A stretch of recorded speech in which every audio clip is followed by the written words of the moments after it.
UFOs and Krishna consciousness. I may as well start right in by discussing what such a subject could possibly have to do with Krishna consciousness. So I'll begin by talking about the Vedic picture of reality. What do we read about the layout of the universe and the different populations within the universe in the Vedic literature?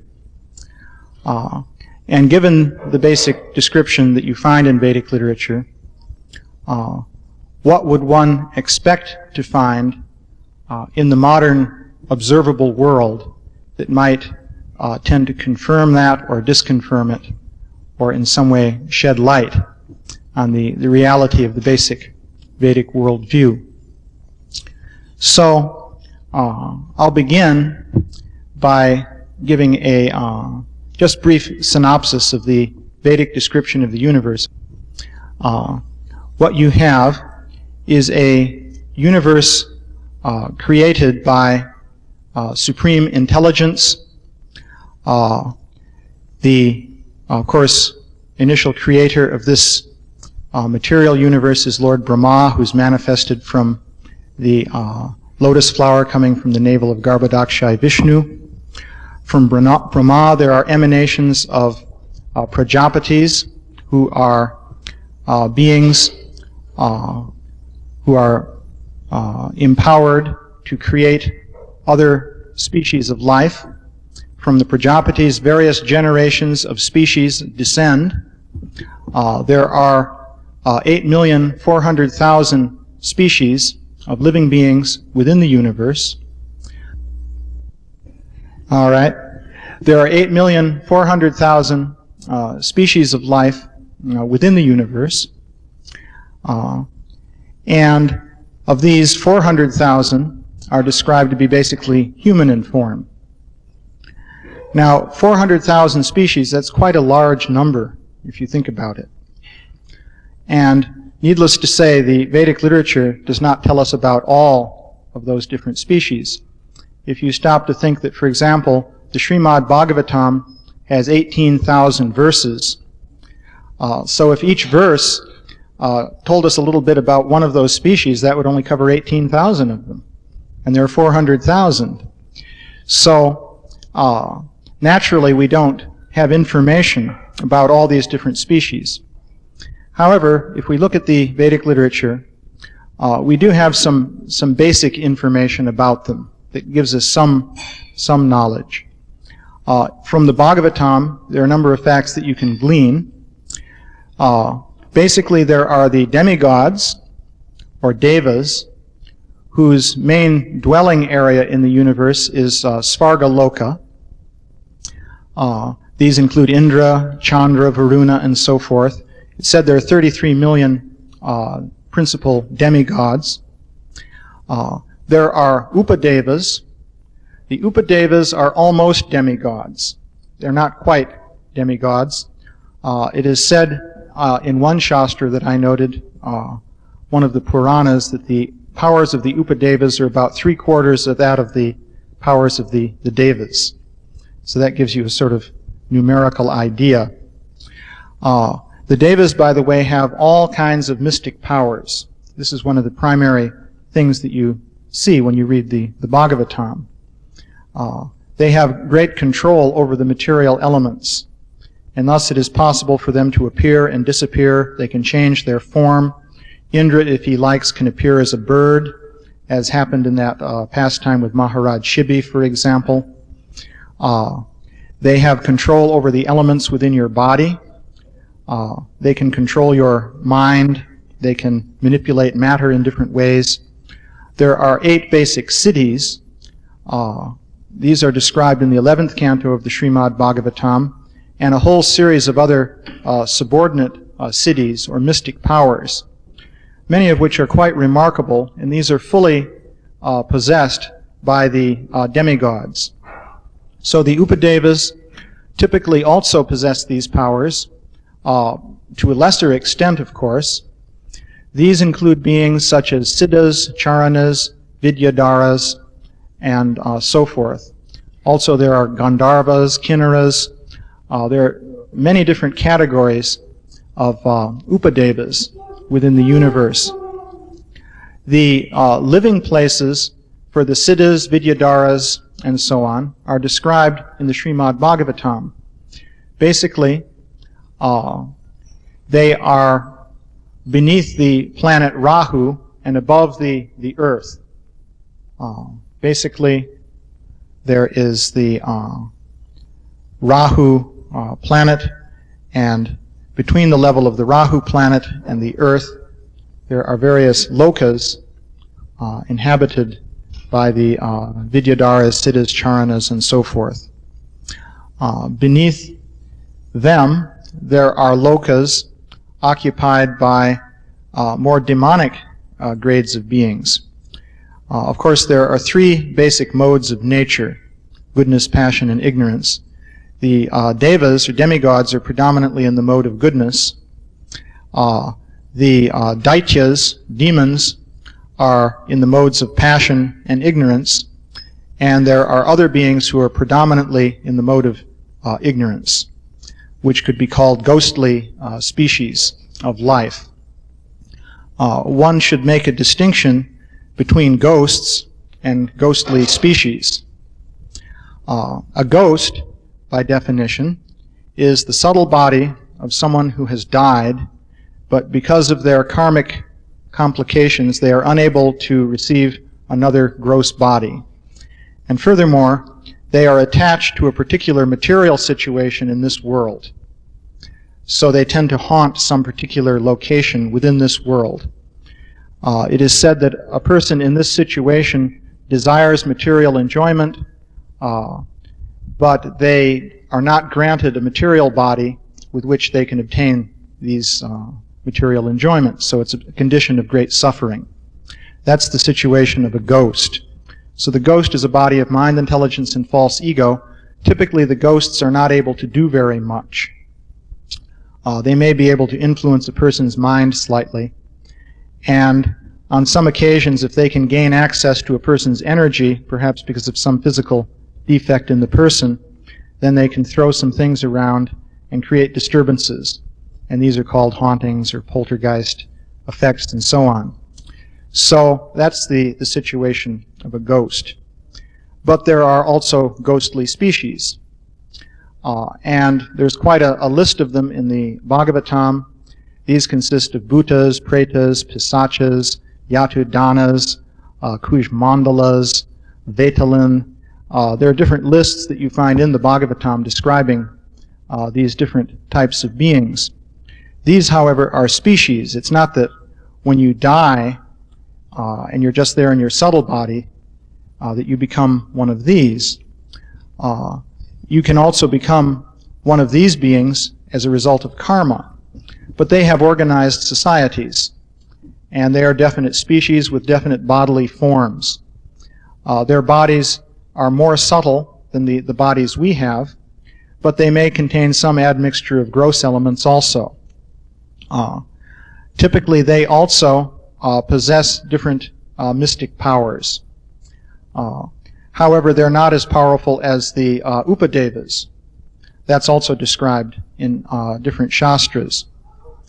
So, the 5th canto of the Srimad Bhagavatam says that, interestingly enough, these beings have their lokas, or dwelling places, 100 yojanas above the highest altitude to which the birds can fly.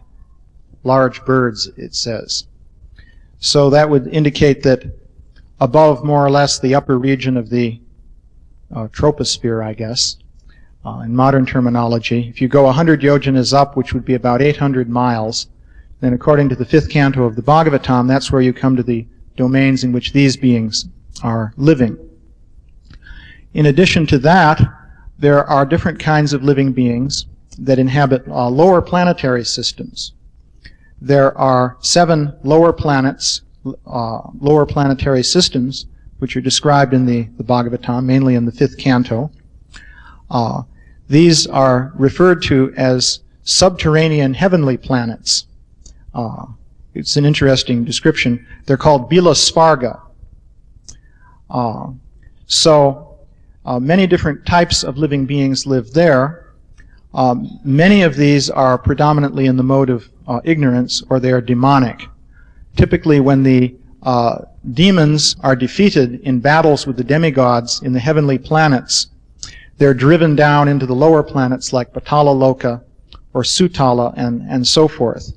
And then occasionally they try to come back up to the heavenly planets, and on other occasions they try to take over the earth. So there are very powerful demonic beings living in the lower planets. Some of them, it turns out, are not demonic actually. There's the famous case of Bali Maharaj, who as a demon conquered the heavenly planets and was divested of his possessions by Vamanadev, the avatar of Lord Vishnu, and in the course of his meeting with Vamanadev, he surrendered to Vamanadev, and so he became a pure devotee. But still, he was considered to be officially a demon and was sent to live in Sutala until the end of this Manvantar period. At the end of that period, he will become the Indra, and then he'll rightfully rule the heavenly planets. So apart from that, though, there are beings of lesser stature, of many different categories. One interesting group is the Nagas. The Nagas are described as living both in lower planetary systems, there we go, and on the Earth. The Nagas, as is true of many of these beings, can change shapes.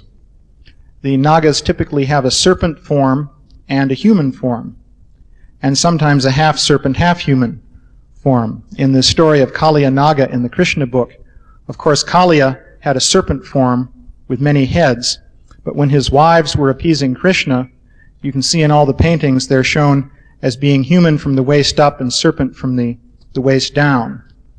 And sometimes the Nagas just are in human form, so they have these powers to assume different forms. It is interesting that the Nagas play a role in the description in Vedic literature similar to that of the so-called fairies in Ireland and Scotland and so forth. Of course, fairy tale is a pejorative term, but there are traditions of beings called Tua de Danan, which means the sons of Dana, who are basically a very aristocratic class of beings of a more subtle nature than humans, who were traditionally believed to live in the same lands as England, Ireland, Scotland, and in that area.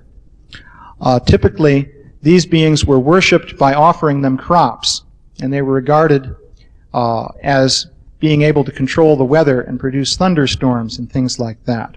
So if they weren't given their offerings of the harvest, then they might cause a storm and destroy the harvest and things like that. Exactly the same traditions exist in India with regard to the Nagas, especially in Kashmir. You can read about these different traditions. So these beings are said to live on the earth, the lower planetary systems. So in various shastras, there's additional information. There's a whole category I've left out. These would be the pitras, or forefathers, ancestors is another way to look at it. There's the Pitraloka planets. In some of the Puranas, it is described that there are actually many different categories of Pitraloka planets with many different names. There's an elaborate nomenclature. So it's a very complex system. Basically, in the Bhagavatam, we just read about Pitraloka, but it's actually described that there are more Pitraloka planets than there are planets of the demigods. And in a way that makes sense, because the Pitraloka planets are connected with the transmigration of souls, and a lot of souls are transmigrating. The demigods are more like cosmic administrators.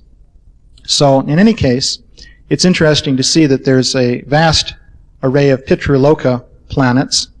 Some of these are connected with punishment of sinful personalities. Yamaraj is presiding in Pitraloka, in the southern part of the universe, and the Naraka Lokas, or hellish planetary systems, are located in that region. So that's a basic rundown on the different planetary systems. So if you look at the Bhagavatam, Mahabharata, and so forth, you find that in the time periods described in those books, many different categories of living beings were interacting very openly with human beings. Demigods would sometimes come to the sacrifices performed by great kings, for example. When Maharaj Yudhisthira performed the Rajasuya sacrifice, various demigods were present there to participate in various ways in the sacrifice. It was said that sometimes even a common man could see the demigods, which implies, by the way, that sometimes the common man couldn't see them, even though they were actually there to participate. Apart from that, there were meetings and encounters with many kinds of beings of a more demonic nature. There were the Rakshasas. People would have encounters with these. There are many stories of the Pandavas. Of course, Bhima would occasionally have a knockdown, drag-out fight with a Rakshasa, like Hidimba. And he also married the sister of Hidimba, and there was offspring from that named Gatochkacha, which indicated that human beings and Rakshasas could produce fertile offspring. In fact, this is a general concept. Arjuna was at one time abducted by a Naga woman named Ulupi. Arjuna was bathing in the Ganges at that time in preparation to engaging in a fire sacrifice at in Haridwar, and this Naga woman came up behind him and pulled him down into the water. But she didn't pull him just into the water, she pulled him down to the Nagaloka kingdom. Her father was one of the kings of the Nagas. And in fact, there was offspring from that also. Arjuna had some son from that union. I believe it's described. Of course, demigods would also sometimes produce human offspring. The Pandavas are an example.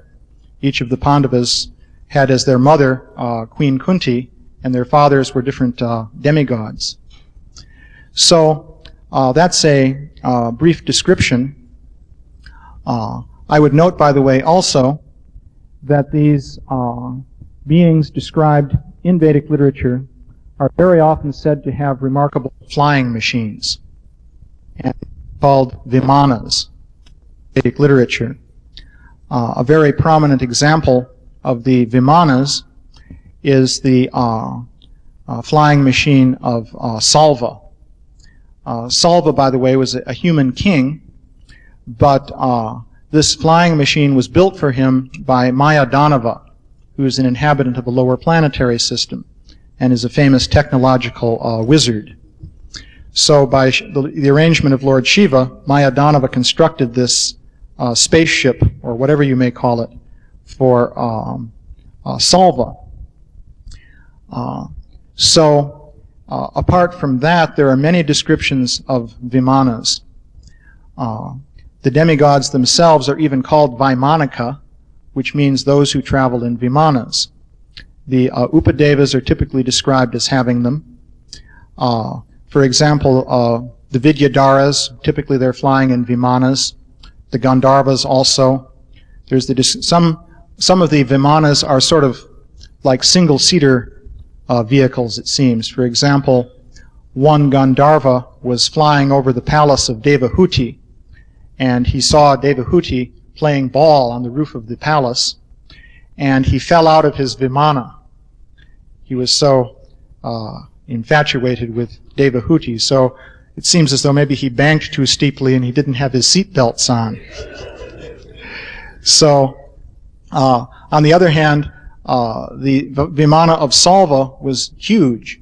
He had armies on board his vimana, and he was dropping all kinds of things on Dwarka. It's interesting, by the way, that he was not dropping bombs like in World War II.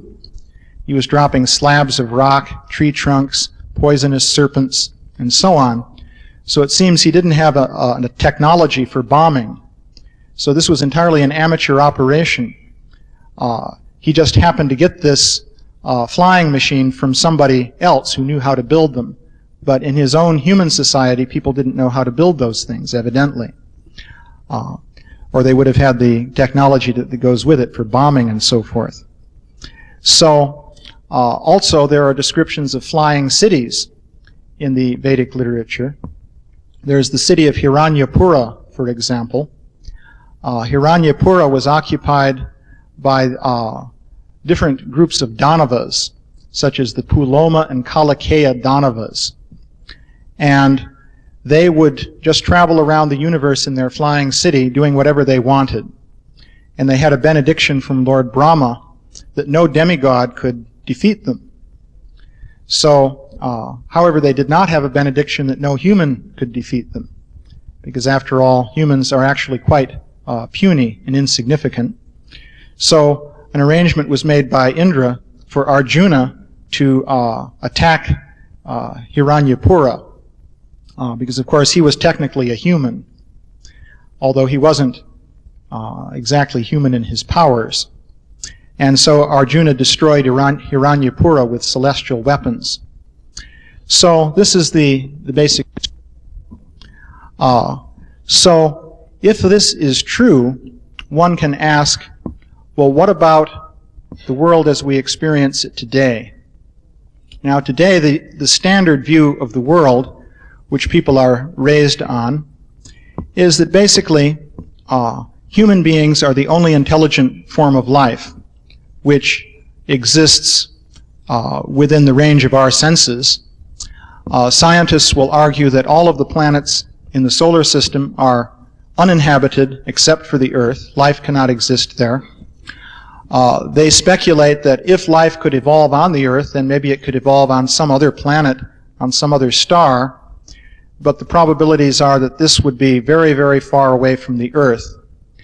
And many prominent scientists, such as Carl Sagan, for example, have argued that interstellar space travel is not at all a practical consideration. There are limitations imposed by the speed of light and the theory of relativity and so forth. So practically speaking, we are alone in the universe as far as intelligent life is concerned. So, in contrast, the Vedic literature describes all these different forms of life, many of which live on the Earth or beneath the Earth in a subterranean region, or very close to the Earth, a few hundred miles up above the Earth's atmosphere, and so forth. So one natural question that you can ask is, well, if that is so, where are they? Now, this, of course, is the Kali Yuga. It's different from the Dwapara Yuga. It's described that the demigods do not manifest themselves before human beings here on the earth anymore during the Kali Yuga, because proper sacrifices for the demigods are not being performed. So they won't appear here. They still live here. Lord Chaitanya, for example, met Lord Shiva on Sri Śrīla Hill in South India. That's described in the Chaitanya Charitamrita. And various other demigods were also living there, as described there. So, but they don't make themselves visible normally to human beings in this day and age. At least that's not the standard procedure. But there are many other categories of living beings, and there is no account indicating that they have ceased to be manifest or to live on the earth. In particular, there are beings in the mode of ignorance and so on and so forth. So one prediction one could make based on the material in the Bhagavatam is that it would seem that there should be some interaction between human beings and some other form of human-like intelligent beings. But you wouldn't expect these, generally speaking, to be demigods or anything like that. That would be something you would expect based on the Vedic literature. Now, Srila Prabhupada has not said very much about this kind of possibility. He has said something, though.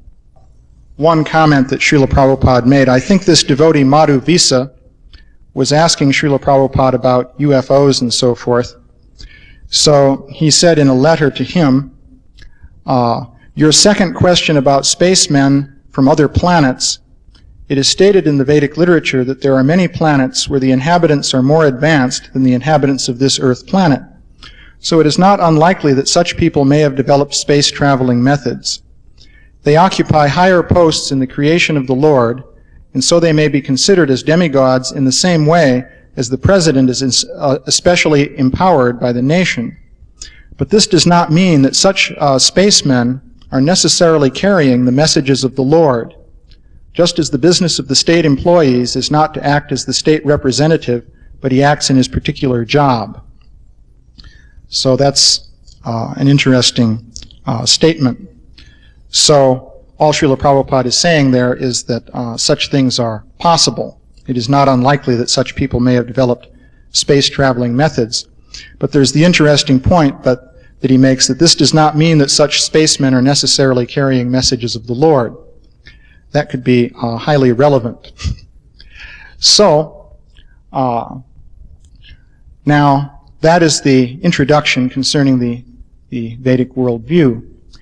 So, what I'll refer to now is the topic of UFO phenomenon. Say a few words briefly about that, and then relate the two topics to one another. The basic theme of with regard to the UFO phenomenon is that people, since the late 1940s, have been reporting some kind of beings traveling about in the atmosphere of the Earth with some kind of unusual vehicles. And people report meeting these beings and having different kinds of encounters with them and so forth. A number of interesting points can be made. First of all, this is considered to be a very disreputable topic in many circles. And there are reasons for that. I can go into a number of the reasons. Part of the reasons have to do with the uneasiness that is produced in people of the modern outlook on life at the thought that some other kind of beings may exist which could be equal to ourselves or superior to ourselves in intelligence and in power to manipulate the material energy. Such beings pose a threat, naturally.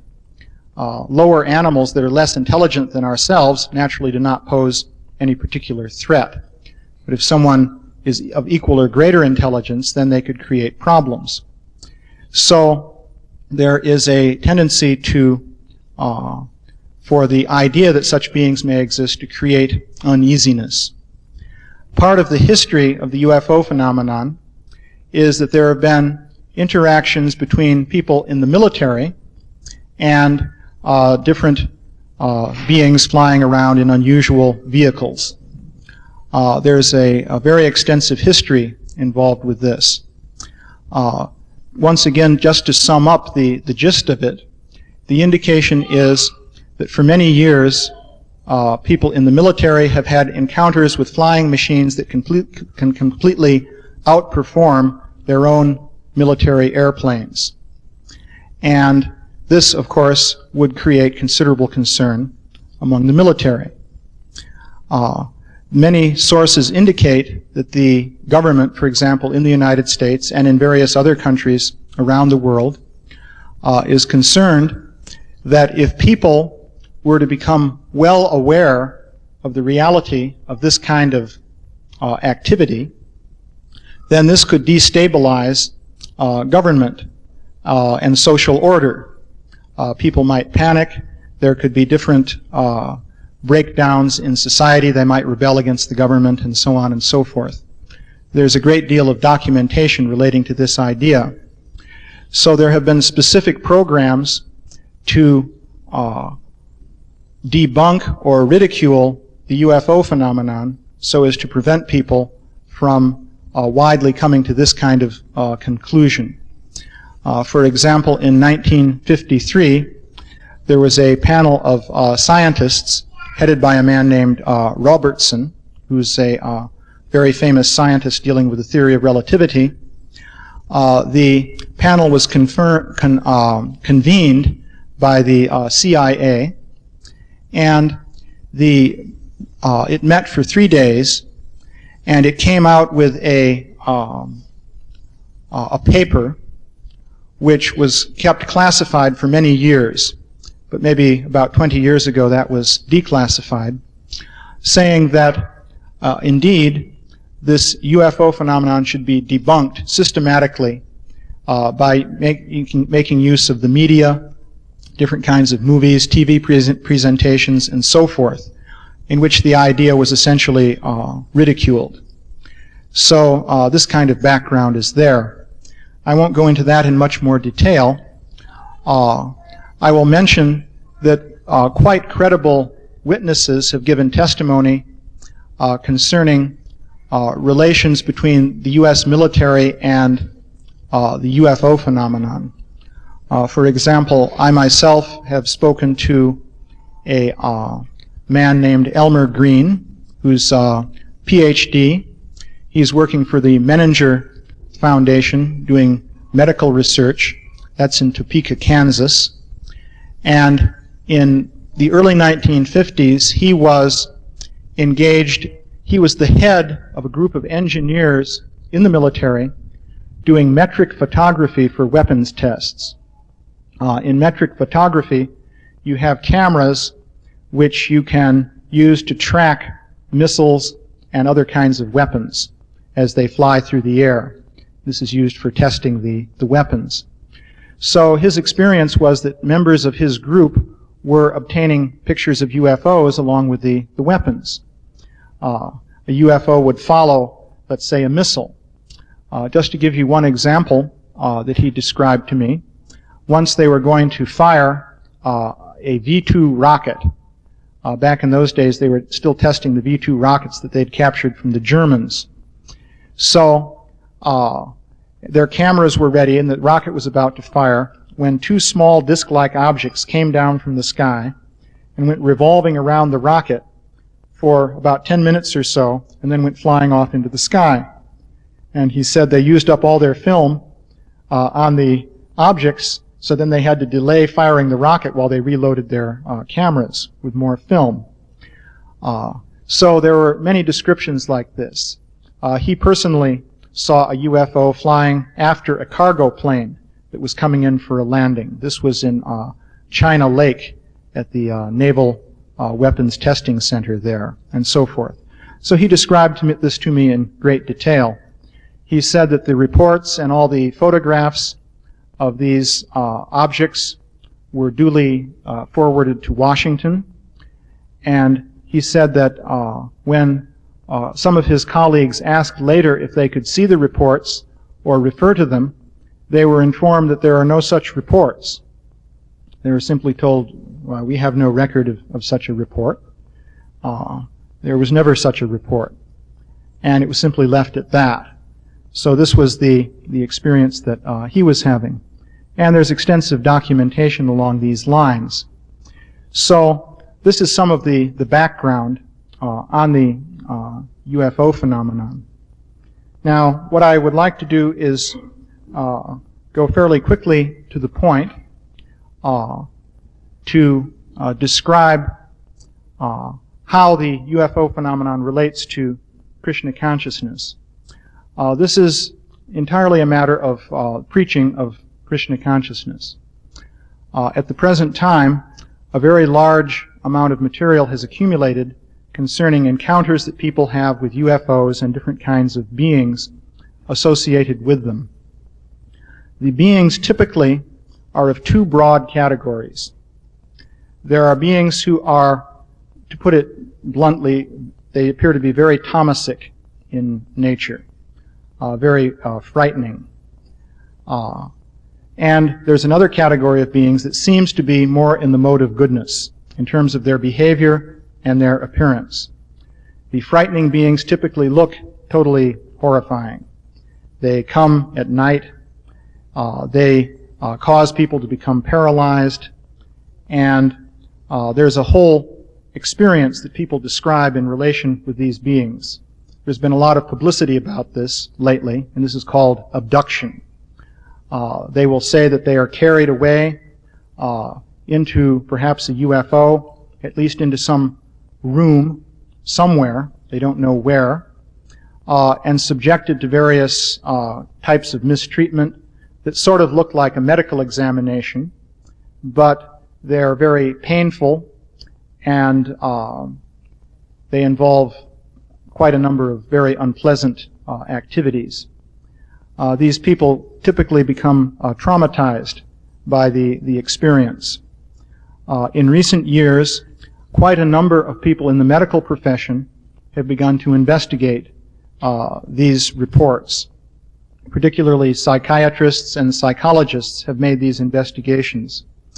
They have found, typically, that the people are not psychotic. They typically exhibit signs of what is called post-traumatic stress syndrome, which is a psychological syndrome that develops as a result of traumatic experiences such as rape or, say, Vietnam veterans sometimes have this kind of syndrome and so forth. So basically speaking, just to give you an example of some of the psychological studies, a blind experiment was done with one psychologist named Elizabeth Slater, and I think it was 6 different people who had reported being abducted by these beings.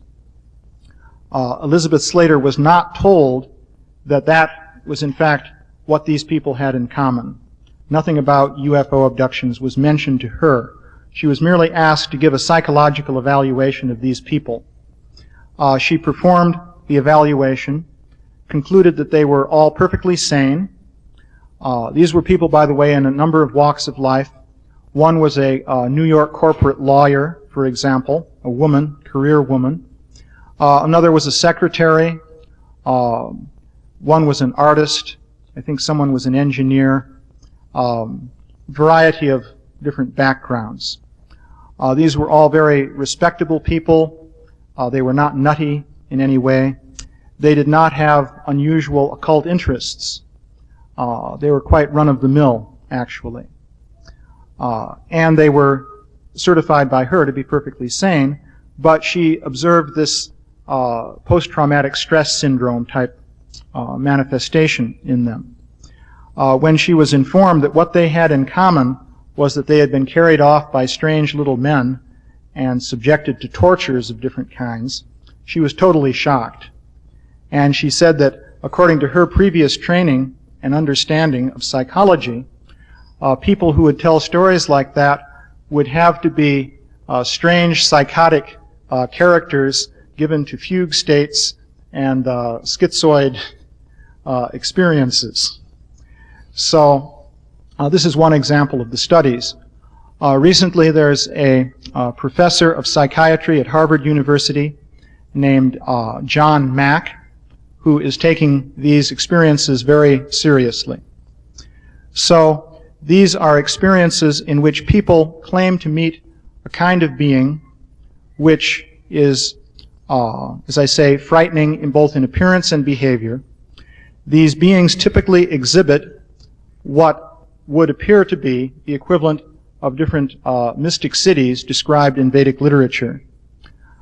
For example, there's a mystic city called Vasita city, which is described in the Vedic literature.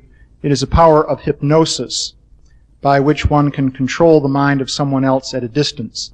Śrīla Prabhupāda commented that sometimes a yogi acquires a small degree of this Vasita city power, and he comes among the people, convinces them of some unreal thing, takes away their money, and then leaves.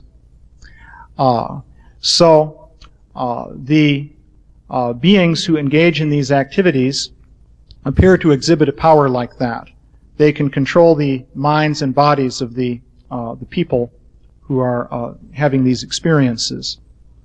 Another feature is the Lāgima siddhi. That is the power to nullify gravity. And these beings are very frequently described as floating through the air. So sometimes when they take people with them, they cause them to float through the air also. There are many accounts like this, and many quite responsible people have given testimony to this effect. I'll just mention, for example, there was one Air Force officer named Moody. I forget his first name now, but he was a member of an elite force in which very careful psychological screening was used to eliminate any kind of unstable personality from that military group. He had an experience of an encounter with these kinds of beings, and he made the comment at one point that, "I hope nobody sends for a straitjacket for me, but those beings did not walk, they floated." That was his description. He saw them floating across the ground coming towards him. There are literally hundreds of accounts of this nature. So that corresponds, though, to a mystic power described in Vedic literature, which is the Lāgima siddhi. It gets worse than this, however. These beings are described to come through walls. Now, this is where one begins to think of ghosts and things like that. Something insubstantial that can come through a wall. But that is also described in these accounts. It's a very standard description. There is, by the way, just to give another reference for credibility, there's a history professor named David Jacobs at Temple University in Philadelphia who has written a book called Secret Life. He studied a large number of these cases. And he, by the way, is pretty much of a materialist in his views. He makes that very clear in his account. It's, by the way, respectable to be a materialist, especially in a university these days. So he's a respectable man. And he affirms that these beings tend to come through the walls. And since he definitely does not believe in mystic powers or any kind of superstitious nonsense like that, he says that, well, they must have some kind of technology by which they can alter the molecular structure of the wall and somehow pass through it. It's just a very advanced technology. After all, just think to a savage tribesman, radio and television and airplanes would seem magical. So likewise, these things seem magical to us. That is the way he reconciles himself to these things. It is interesting, though, that these correspond to Vedic siddhis also. In the Krishna book, for example, we have the story of the abduction of Aniruddha. The story, of course, there is that Usha, of course, dreamed of this beautiful young man. Usha was a very protected princess. She was in the castle of Banasura, and there were no easy ways in there to get at her. But Chitralekha, her mystic yogini girlfriend, traveled through the ether. Śrīla Prabhupāda, whenever he refers to this, he calls it traveling in outer space. But the space in question is the ether. And actually the ether is everywhere right here. It's not that it's just way out beyond the atmosphere. So Chitralekha could travel through the ether or through outer space, which, as far as I can understand it from the different descriptions in the Vedic literature, means that ordinary matter would cease to be an obstacle, and she would just be going through the space. It's as though you can ignore everything that's in the space and just go through space to another place, which means you could travel through walls, trees, or whatever was in the way. At the other place, you come back into the normal state of existence, and it appears that you've passed through matter.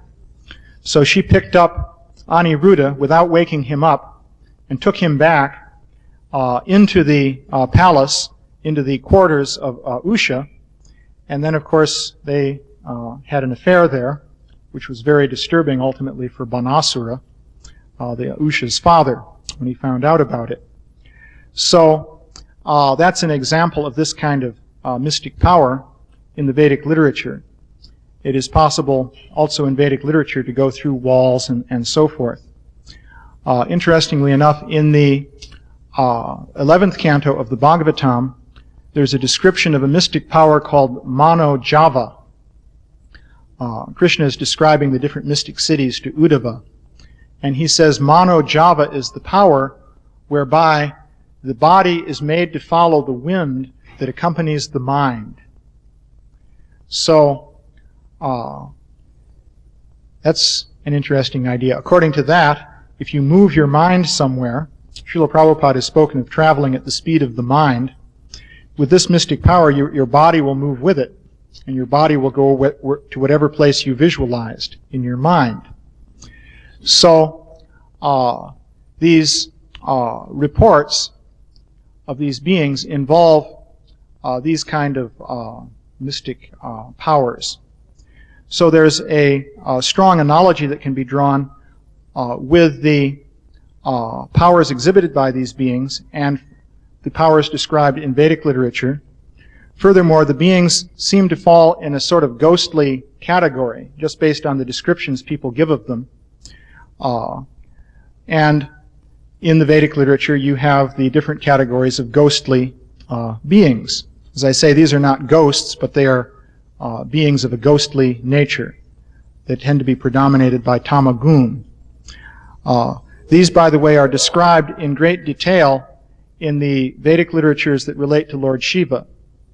This makes sense, because Lord Shiva is Bhutanath, so he's specifically concerned with those beings. For example, in the Vayu Purana, 18 different kinds of bhutas are described, and their bodily forms are described. They have a great variety of different bodily forms. And then 16 categories of pisachas are described, with all the details of their bodily appearance. So, still that's a long way to go to get all 400,000 types of species. So, the basic idea then, with regard to this UFO phenomenon in the Vedic literature, is that this can be used for preaching Krishna consciousness. A lot of people now are taking these phenomena seriously. Many books have been written on the subject. At the present time, there are all kinds of TV specials dealing with this subject matter. As I say, professional people like psychiatrists and so on are involving themselves with it. So the interest is there. And one can take this material, compare it with the material in the Vedic literature, talk about the Vedic picture of reality, and say that this basically confirms the Vedic picture of reality. And it provides a forum then for talking about the Vedic picture of reality as something real. Apart from that, one can just say, well, on faith, one should accept that these things are true, but it's really becomes a matter of a leap of faith. One lives in the world of modern experience, in which we are the only intelligent beings that we know of on the planet, or within many, many light years of here. So one can consider on the basis of faith that, well, maybe the universe really is, or at least maybe at some time was, as described in the Vedic literature. But the advantage of this subject matter is that in discussing it, one can then discuss the Vedic picture of reality as something actually real. It's perfectly natural then to do that. And on that platform then one can talk about all kinds of things relating to Krishna consciousness. Now, one feature of this whole UFO phenomenon is that people who look into this at all seriously find it to be very disturbing, as you might imagine. I've described the tamasic aspect. There are other kinds of encounters that are not so frightening. I'll get to those in a moment, because there's an interesting thing we can say about those as well. But if we look at those that are considered to be very Tamasic, these are very disturbing. This David Jacobs, for example, said, "Sometimes somebody will ask me, what if this all turns out to be an illusion? And none of these things are real. It's just some kind of a dream or an illusion or something like that." And he said that if that turned out to be the case, I would weep for joy. I don't want this to be true. This is what he was saying. So the Vedic literature provides the actual solution to this kind of problem. For example, and the solution, of course, is Krishna consciousness. The simple, basic logic of it is this. If we think that we are the only intelligent beings within many, many millions of light years, and we think that we have the power to control nature, then to solve our problems, one natural way to do it is to use our own intelligence, learn how to manipulate matter in a more ingenious way, and thus deal with the different difficulties. We can conquer disease, we can solve the problems imposed by nature, and so forth, using technology and science, and in this way deal with everything. And if we are the only intelligent beings around, how else could we do it? But if there's the possibility that there are beings superior to us that might in fact mistreat us in some way, for example, then what can we do? We can't fight them if they're superior to us any more than, say, members of a savage tribe could fight off people with modern military weapons. Just consider the plight of, some tribesmen when they meet up with a modern army. What can they do? So the solution then is simple. You have to appeal to some higher beings. If some beings higher than you are causing you trouble, then the only thing you could possibly do is appeal to somebody higher than them.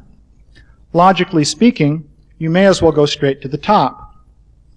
One thing you can immediately infer from the existence, by the way, of beings other than humans is that there must be God. It's a natural inference.